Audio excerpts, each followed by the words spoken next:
Grab a cocktail with us and welcome to the hot mess that is my life as a single makeup artist living in a college town in Florida. This is Kara's Lipstick Diary.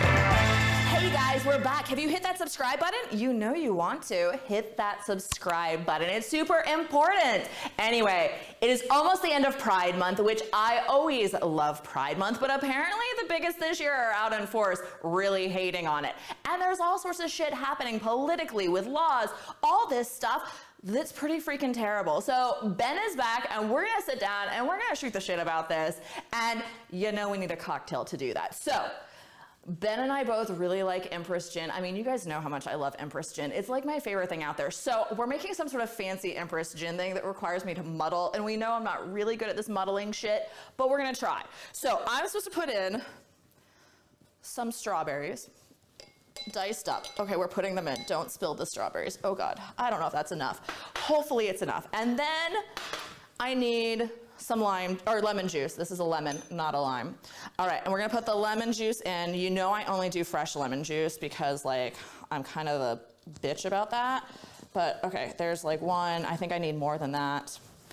All right, now we're gonna put another lemon in there. Okay. And now I get to muddle this. In muddling, we know, oh, actually I add other stuff too. Y'all know I don't know what the fuck I'm doing up here. Okay, let's see. Now we're gonna throw in some of this elderflower and I need 3 ounces of that. So let's see, we have 2 ounces here and then 1 ounce here. And that equals 3, because I can do math. I haven't had too many cocktails yet, so we're good about that. And now I get to muddle. Seriously, this muddling stuff really makes me like nervous. I don't know why. I mean, I'm just like squishing stuff in here, but it doesn't seem like practical. Okay, I mean, how do I know if I've muddled it enough? We're gonna say that this is enough muddling. I really don't have a clue. All right, so that's semi-muddled, I guess. And now, this is really fun. I had to make orange juice ice cubes, y'all. I had to buy ice cube trays. Like, I don't have these anymore. Okay, I don't even know how to get them out. How does one get orange juice ice cubes out of the little trays? Probably should have thought about this before we were on camera. Okay, we're just gonna spill them. Okay, ice cubes come out. Oh God, there's ice cubes going everywhere. And they're orange juice ice cubes. This is really why you watch, is to watch me make a freaking mess of everything. Okay, I've got those in there. Now I get to add sparkling lemonade. Y'all, trying to find sparkling lemonade is like a total pain in the ass. I'm supposed to add 3/4 cup. I don't know how much that is because I forgot a measuring cup. So we're just gonna like pour some in. That looks good, right? That looks like fantastic. And now we get to add the Empress. And the Empress is the fun part because when it hits the acidity of all of this, it's gonna change colors. And apparently I'm supposed to do it very carefully so it layers. We know that's not gonna happen. But okay, 2 ounces of this.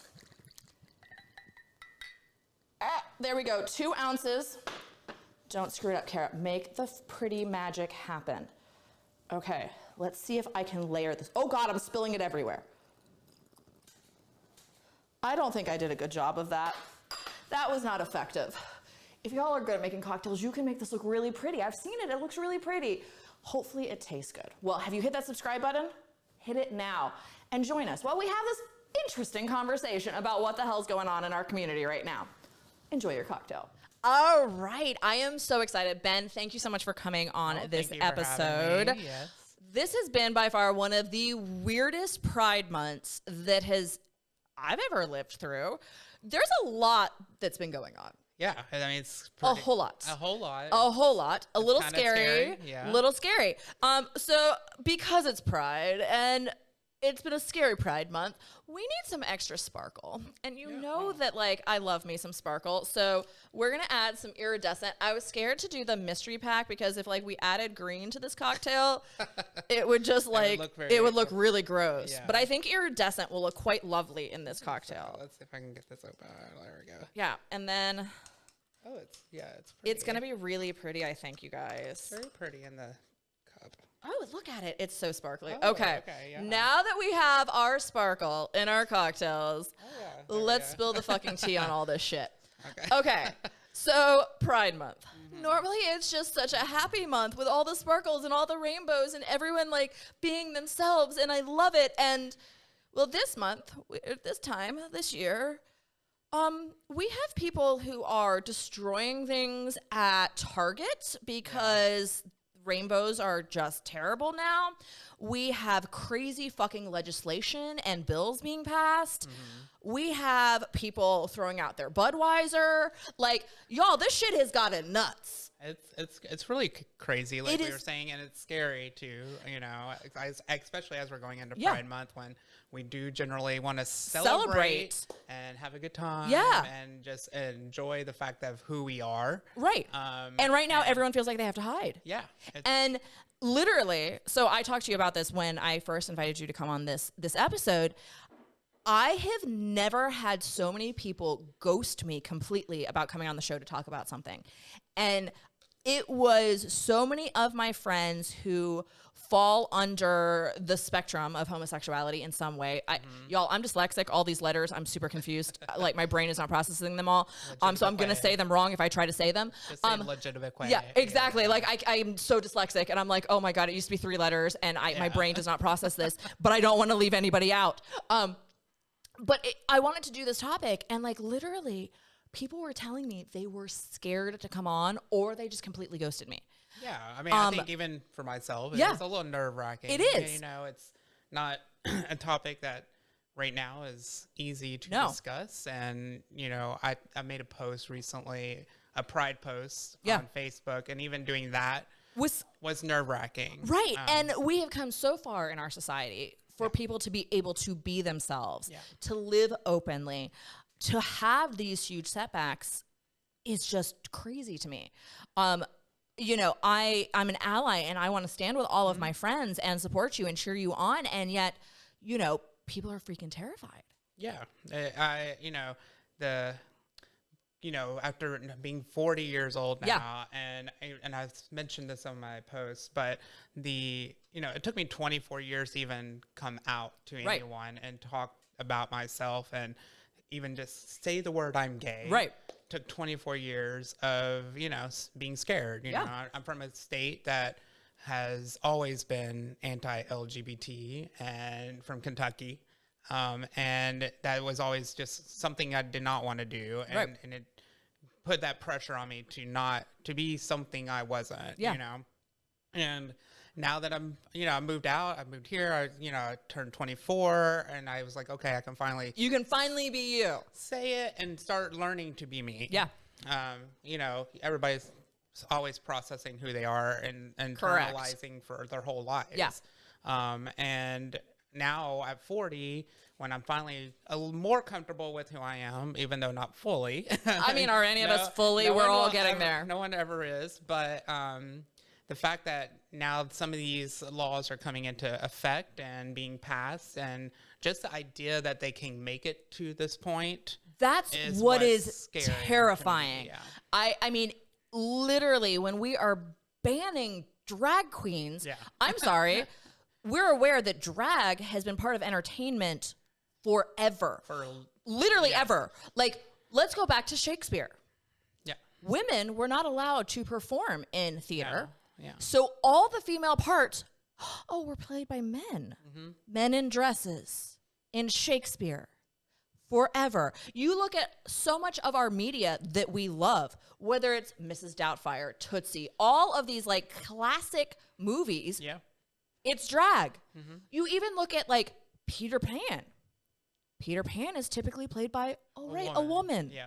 Like, so these bands literally impact just about everything. I mean, you even look back at old Looney Tunes and Bugs Bunny dressed as a woman. Like, I mean, he's a fucking bunny, but like, literally, it's the idea of it, right? Yeah. And I'm looking at it going, wait, we're banning this, so that means we can't have in that state a touring production of Chicago. Kinky Boots. I mean, Mary Sunshine is played by a man. Kinky Boots, entire show about it. Like, there are Peter Pan. You can't do a stage production of that anymore. Like, literally, it's coming down in that same Correct. gender format. Right. And that kills many of those shows because does, that's what many of those shows are done by. So these bans are terrifying in that it's hurting the economies because, I mean, you look at some of these drag shows that are big parts of the economy. Yeah. You look at the theater productions. These are really bad business moves, by the way. Drag and its own right has come a major long way. Oh my God. And it is now worldwide. Yes. You know, it's network. Right. On networks. I mean, you look at RuPaul's show and like everything on that show. I mean, that has elevated drag to a level that I am so blown away by. I mean, for me, drag has always been magic. Yeah. I love drag, you guys. Like I'm pretty sure in a past life I had to have been a drag queen. Like, I mean, have y'all met me? Yeah, like that's who I am. I love drag. It is magic. Yes. I cannot wrap my head around why people are so scared of it. You know, in my mindset, I don't think I've ever seen a drag performance or a show that was so far beyond that would be deemed as, you know, unlawful for children or younger people. I mean, yeah, obviously some of the shows are not children based, you know, but you know, there's this, you know, you're not going to be taking you're not taking your kid to the drag performance in a bar at midnight. Yeah, sorry, that's not happening. That one's going to be a little raunchier than storybook reading in the library, where they're going to be dressed more like Little Bo Peep with some fabulous makeup and sparkles and a wig. And like, I'm sorry, we say this is about the children, right? We're okay with sending them into churches, which, oh, wait, is there a history of molesting children in churches? Oh, wait, there's lots of documentation of that. Yeah. Or, oh, right, Boy Scouts? Oh, right, how much scandal has there been about molesting children with Boy Scout leaders? Oh, a lot. I don't remember the last time I heard about a drag queen molesting a child. Yeah. No. That is not at storybook readings. Like, every drag queen I have ever interacted with has been absolutely lovely. Oh, yeah. And oftentimes they've gone through so much hatred that they're just wanting to bring light and happiness to the world. Well, for me, they've always shown me, at least for myself, they've always shown a confidence that you can try to take on yourself. Yes. You know, the confidence level is amazing. And like, I'm sorry, they're like, drag queens are like giant cartoon characters and kids like cartoon characters. I mean, I love drag. I just don't get it. Well, it's just performance. It is performance. It's literally just performance. It's art. Performance. Yes. And it's no different than any pop star singer. Oh my God. There's so many of them. I think it was Dolly Parton or something who came out and was like, they're banning them for this list of reasons. Well, honey, I am that list of reasons. Yeah, like, are they going to ban me next? And it's the truth. Yeah. Like, the way many of our pop stars dress, act, totally fine. These people who are protesting drag queens are taking their kids into Hooters. Yeah. They're posing them with the cheerleaders. They're like, I'm sorry, which is more sexualized?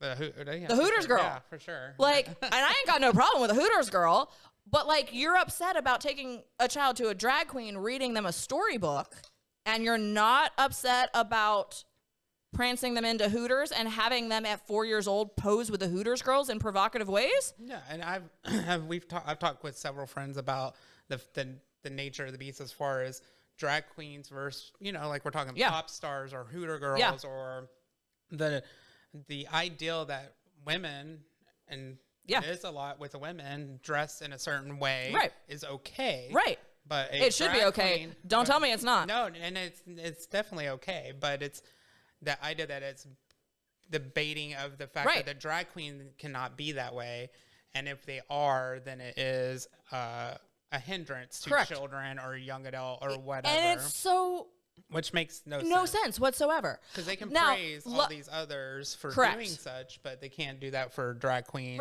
or trans. I mean, my God, trans is another big thing. We're gonna get onto trans in a second because that also just rips my heart out. Yeah. I do have to say we've had a win. Because Tennessee has come down. The judge, which was appointed by Trump, has actually ruled that it is unconstitutional. Surprising and wonderful at the same Beyond. time. Yeah. They have ruled that it is unconstitutional to ban drag queens in Tennessee. Yeah. And drag performance and all of that, which is absolutely amazing. Yeah. I am hoping that we will see more of this. I think we will. Yeah. I think, the part that's scary is that they get to this point, like I mentioned that we earlier. have to. Yeah. But I think a lot of this will happen with the courts. Yes. Going, okay, no, we've gone too far. This is ridiculous. These are not even laws, and a lot of these laws are also very hard to understand. Correct. Well, because they cross lines. They cross lines, and they're not very clear. Correct. On their statements. Well, and I think that's one of the things, whether it is that or we can't use pronouns. Well, y'all, we've been using pronouns forever. Yeah. How do we not use pronouns? Like, did you think about that? You can't use a he or she or anything. Okay, this is a problem. But I think that's one of the issues with so many of these bills is they aren't thought out. Yeah. It is not thought of how they are going to be enforced because they literally cross over into so many areas of, well, what is considered, wearing something of the opposite gendered outfit. Like, does that mean women can't wear pants? Right. Does that mean women can't wear a necktie? Does that mean women can't wear a vest? And that's a huge question. That's why, again, these laws are so not precise in the manner that they are stated. That's the question. Correct. Well, let's talk about men from another culture. The kilt. Oh yeah. A kilt is a skirt. So now we're going to say you can't wear, and I don't know about you, but I know a lot of very straight dudes who wear kilts.